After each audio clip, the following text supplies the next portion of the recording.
Assalamualaikum warahmatullahi wabarakatuh. Hai, setelah kemarin kita ngebahas gimana sih tips supaya komunikasi dengan pasangan bisa jadi lebih produktif dan efektif, maka dalam audio kali ini aku bakal bahas versi komunikasi dengan anak. Ini masih jadi bagian dari materi di kelas Bunda Sayang Institut Ibu Profesional yang aku ikutin ya.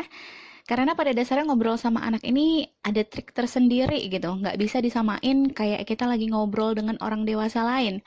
Kalau mungkin teman-teman masih ingat bahasan kita kemarin nih, anak-anak ini merupakan yang mengedepankan emosi daripada nalar ya ketika melakukan komunikasi. Bahkan tiap usianya punya kerumitan tersendiri. Jadi komunikasi sama anak 2 tahun atau mungkin komunikasi sama anak 10 tahun ya jelas beda ya.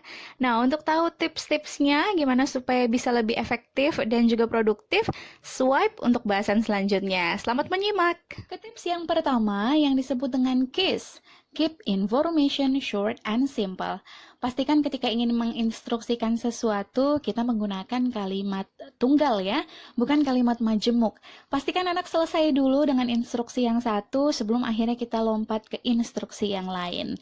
Nah, tips yang kedua berkaitan dengan rumus kita yang kemarin, 73855, yaitu dengan mengendalikan intonasi suara dan menggunakan suara ramah. Tentu outputnya akan berbeda loh. Contoh, ketika kita meminta tolong tapi tanpa senyuman, pasti anak bakalan kayak memble-memble gitu loh ketika disuruh. Tapi kalau misalnya kita menggunakan suara yang lembut, intonasi yang baik, terus kita mengucapkan kata tolong nak, nah pasti outputnya juga akan berbeda. Lebih ikhlas gitu ya, nurutin maunya orang tua. Nah, tips yang berikutnya ini masih berkaitan dengan hal yang sering banget nih kita lakuin ya. Kita lebih sering mengungkapkan apa yang sebenarnya kita nggak pengen dia lakuin. Misalnya, jangan lari atau jangan sentuh itu gitu ya. Padahal yang tepat adalah kita mengungkapkan apa yang kita pengen. Misalnya, oh kita pengen dia jalan pelan-pelan gitu ya. Nah, selanjutnya adalah try to focus ke hal di masa depan, bukan malah mengungkit-ungkit masa lalu. Kalau yang masa lalu ya udah, misalnya nilainya jelek, ya udah jelek aja. Kita fokus ke depan, apa sih sebenarnya yang bisa kita bantu untuk memperbaiki hal yang sebenarnya tidak kita inginkan terjadi di masa lalu. Tips yang kelima adalah mengganti kata tidak bisa menjadi bisa. Karena secara nggak langsung nih, dengan mengatakan nggak bisa, maka otak pada dasarnya akan bekerja mengumpulkan data-data pendukung faktor ketidakbisaan yang kita pikirkan tadi gitu loh. Ini kayaknya kita mesti perbaiki dulu deh komunikasi pada diri sendiri untuk optimis mengatakan bisa gitu ya, supaya kita bisa nularkan kebisaan ini ke anak gitu loh. Akhirnya jadi anak bisa lebih optimis menghadapi sesuatu. Nah, poin berikutnya adalah fokus pada solusi, bukan pada masalah. Yang seperti tak bilang tadi, nggak perlu ngungkit-ngungkit yang udah-udah. Kayak misalnya, udah dikasih tahu kan, mama tuh udah ngasih tahu begini, kamu ulangin lagi deh gitu. Nah, mungkin bantu anak untuk memecahkan kira-kira solusi mana sih yang tepat untuk memahami, untuk menyelesaikan maksudnya, menyelesaikan problem yang anak lagi hadapin. Tips ketujuh yang menurut aku juga nggak kalah penting karena dari sekian banyak teorinya nih, tips ini yang paling banyak aku praktekin gitu ya, yaitu kita mesti jelas dalam memberikan pujian atau kritikan. Jadi nggak cuma sekedar bilang, wah hebat, wah pintar gitu ya, tapi kita mesti menjelaskan kenapa sih dia dipuji gitu, atau kenapa sih dia dikritik. Misal kemarin Nusa pintar pakai masker, aku bilang, wah alhamdulillah sekarang Nusa pintar ya pakai maskernya gitu.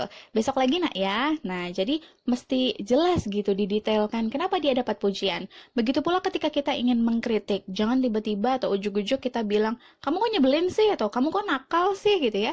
Tapi mesti dijelasin juga, misal tapi baik-baik ya, bukan pakai kata nyebelin dan nakal tadi. Yang penting gimana caranya supaya dia menerimanya juga dengan baik meskipun sedang dikritik. Tips yang berikutnya adalah coba deh ganti nasihat menjadi refleksi pengalaman. Ketimbang mencecar anak dengan nasihat saat dia melakukan pengalaman, coba orang tua bantu refleksikan pengalaman diri sendiri yang mungkin serupa dengan yang dialami anak-anak. Lalu berikan contoh solusi yang bisa anak terapkan supaya mengurangi intensitas terjadinya kesalahan berulang. Yang selanjutnya adalah dengan mengganti kalimat interogasi menjadi pernyataan observasi. Misal lagi jemput anak pulang sekolah, ketimbang bertanya, "Hari ini belajar apa? Main apa? Dapat nilai berapa?" bla bla bla.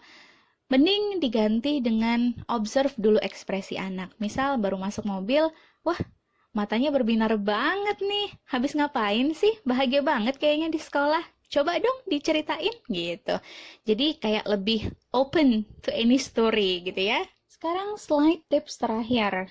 Di sini ada tips ke-10 di mana kita mesti menunjukkan empati, lebih menunjukkan empati ketimbang menolak atau bahkan mengalihkan perasaan anak.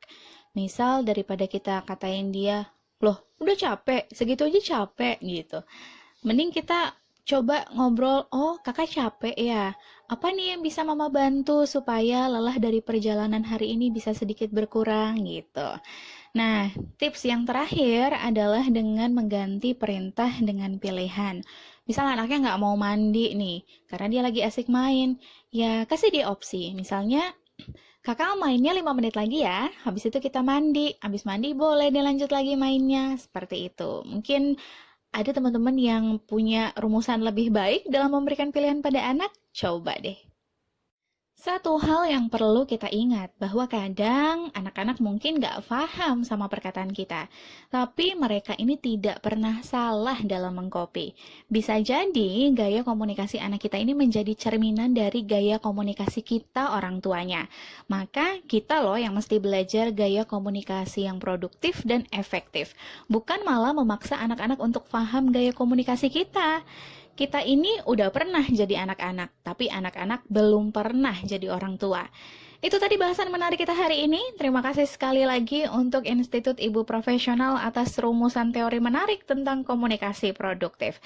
Semoga makin tersebar luas manfaat materi ini sehingga bisa jadi amal jariah untuk tim Institut Ibu Profesional. Sampai jumpa di lain kesempatan. Assalamualaikum warahmatullahi wabarakatuh. Bye!